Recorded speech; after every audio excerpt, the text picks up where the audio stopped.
Les secrets de la musique selon la Kabbale, selon Rabbi Nachman de Breslev. Les amis, on commence le son numéro 3 du Likutei Moharan avec tous les secrets et l'impact de la mélodie sur une âme juive. Est-ce que ça peut nous sauver, les amis, de ce qu'on appelle la dépression? Est-ce que ça peut nous sauver, les amis, de la colère, des tentations? La réponse est oui, et on va expliquer pourquoi. Avant tout, ce cours, il est B'at Hashem pour la réussite matérielle et spirituelle et pour la Teshuvah de Avram Ben Muriel. On lui souhaite tout le bonheur du monde. Amen, Keni Ratzon. Les amis, c'est parti. Nous dévoile le tzaddik Rabbi Nachman de Breslev. Il commence comme ça, le tzaddik.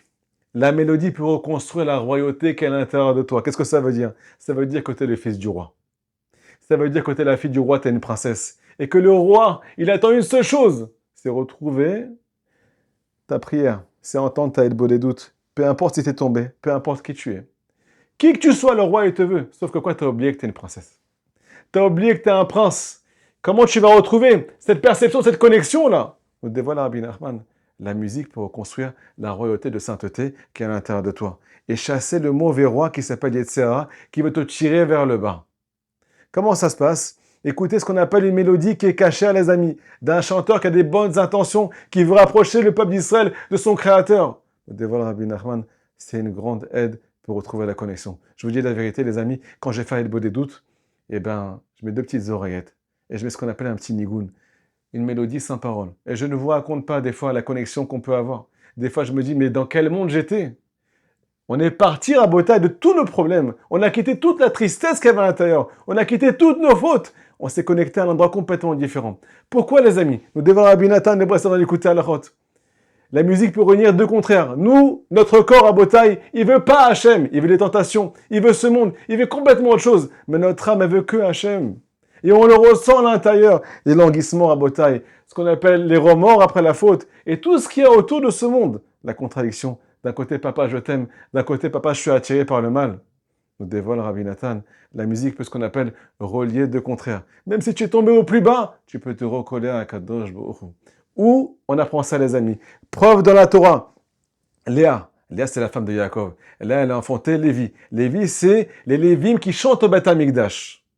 Pourquoi on chante au Beth Amikdash, les amis? Parce que grâce au chant des Lévim, la personne élève son âme, recolle son âme à l'endroit où elle était avant la faute. Ça lui donne des pensées de repentir pour retrouver le roi. Parce que les Lévim chantent au Beth Amikdash. Nous dévoile Rabbi Nathan, quand Léa, elle a enfanté Lévi, alors elle a dit, mon mari, qui n'était pas proche de moi, parce qu'il voulait se marier avec ma sœur Rachel, mais c'est moi qui l'ai eu à la place. Donc mon mari, il me hait. Il veut pas être avec moi.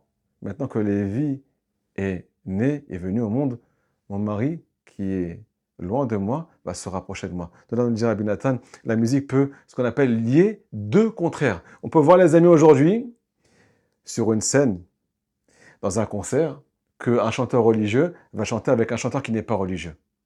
Mais ils sont aucun rapport, c'est pas la même classe sociale, ainsi de suite. Mais ils s'aiment, grâce à quoi? Grâce à la musique. Ils se retrouvent, ils ont un point commun, alors qu'ils sont contraires, grâce à la musique.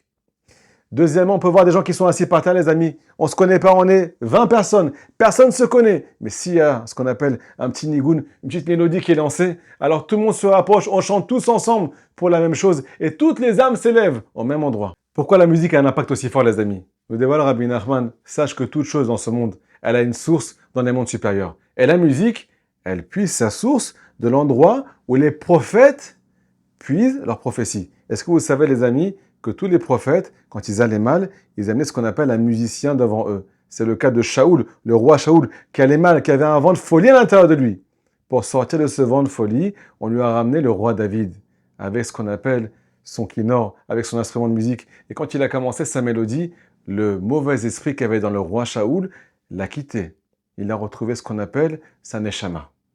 Tous les prophètes qui avaient perdu leur prophétie devaient ce qu'on appelle faire Hilbot des doutes, s'isoler, et ce qu'on appelle commencer à entendre une mélodie pour se reconnecter, pour retrouver la joie, pour retrouver la présence divine. Les amis, c'est quoi la prophétie? Est-ce que nous aussi, on peut atteindre des degrés de prophétie dans ce monde grâce à un nigoun, une mélodie qui est cachère? La réponse est oui. Pourquoi? On n'est pas des prophètes. On n'entend pas des voix. Sauf que quoi? La prophétie, ça veut dire retrouver son âme. Retrouver ce qu'on appelle ce qui se passe dans les mondes supérieurs. Des fois, un juif, il sait ce que Hachem attend de lui. Tu sais très bien ce que Hachem attend de toi quand tu es tombé. Et aussi, qu'est-ce que tu as amélioré. Mais des fois, tu l'oublies parce que ce monde, il est en train de t'étouffer. Mais quand tu écoutes une musique, tu te rappelles d'où tu viens. D'où vient ton âme? Et que ton âme elle va retrouver son créateur un jour. Et cette rencontre, elle va être magnifique. C'est une rencontre d'amour. Et combien le roi du monde, il t'aime. Et combien t'as tout à gagner à faire tes chouvas. La musique, Rabotai, elle reconnecte notre âme qui est étouffée par notre corps, par les forces du mal, au monde supérieur. On appelle ça un degré de prophétie. Maintenant, les amis, on arrive à un point très important. On dévoile le tzaddik. La musique, elle peut tout faire. Elle peut te changer ta vie. Elle peut te sortir du vent de folie qui est à l'intérieur de toi. Elle peut t'enlever ta tristesse, te reconnecter ton âme. C'est vrai tout ce que je t'ai dit. Pour t'élever, si cette musique, elle est cachère, c'est la personne que tu écoutes chanter. Le chanteur, la chanteuse, elles ont des bonnes intentions quand elles chantent. Mais si cette personne qui chante et que tu écoutes, matin, midi et soir, que tu chantonnes cette musique-là, elle a des intentions qui sont mauvaises. Elle veut des honneurs. Elle cherche à ce qu'on appelle devenir quelqu'un qui va conquérir le monde par sa mélodie, ou bien elle veut rêver des tentations chez les personnes qui écoutent sa chanson. Alors il n'y a pas plus pire, nous dévoile le tzaddik, pour une âme juive. On voit aujourd'hui que la jeunesse, elle est attirée par la musique. Ishtabar Shemo, tout le monde est attiré, mais encore plus la jeunesse. Et on voit qu'il y a des gens qui étaient extraordinaires à Botaï, des bonbons. Des jeunes filles, des jeunes hommes. Ils ne mangent pas kasher, ils mangent kasher. Ils ne voient rien de mal. Ils sont en train d'étudier la Torah, tout ce que vous voulez. Mais le jour où ils demandent papa, maman, est-ce que je peux écouter des musiques qui ne sont pas kasher? Juste des musiques, j'ai rien fait de mal. Là, on voit qu'ils changent complètement d'état d'âme, d'état d'esprit. Ils sont attirés, ils rentrent dans une ambiance qui n'est pas la leur. Ils commencent à avoir un comportement différent. Des chants d'amour, des chants de tentation, de réveil, de désir, qui leur attrapent leur âme et qui ne les laissent pas tranquilles. Et toute la journée, ça résonne dans leur tête. Parce qu'une musique rabotaille, elle résonne dans l'âme, elle résonne dans le corps de la personne. Nous dévoile Rabbi Nachman combien de juifs ont été kidnappés sur le plan spirituel à cause d'une musique qui n'était pas cachère. Donc, on doit faire super attention. D'écouter que des bonnes musiques et pas des mauvaises musiques. Maintenant, encore un point très important, les amis. Sachez que la Torah, elle s'appelle Shira. La Torah, c'est un chant. Le Zohar nous dévoile qu'il y a ce qu'on appelle plusieurs niveaux dans le monde spirituel, dans les mondes spirituels. Il y a les lettres, il y a ce qu'on appelle les voyelles qui sont en dessous des lettres, il y a ce qu'on appelle les couronnes qui sont au-dessus des lettres. Dans le Sefer Torah, ainsi de suite.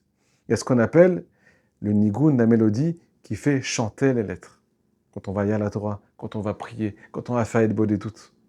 Ce niveau-là, de ce qu'on appelle la mélodie, quand on chante les lettres de la Torah, quand on étudie la Torah, quand on chante, quand on sert Hachem, c'est le niveau le plus haut selon la Kabbale qu'on puisse atteindre. Nous dévoile Rabbi Nachman de Breslev, le monde futur sera une mélodie. La récompense du monde futur d'un juif sera une mélodie qui va transcender son âme, qui va le réparer, qui va la guérir, qui va lui faire atteindre tous les niveaux spirituels. Imaginez-vous, Rabotai, jusqu'à où la musique peut amener dans le bien, mais à l'inverse complètement, les amis, dans le mal. Que Hachem vous protège. Si vous avez des questions, on est là pour répondre. À très bientôt.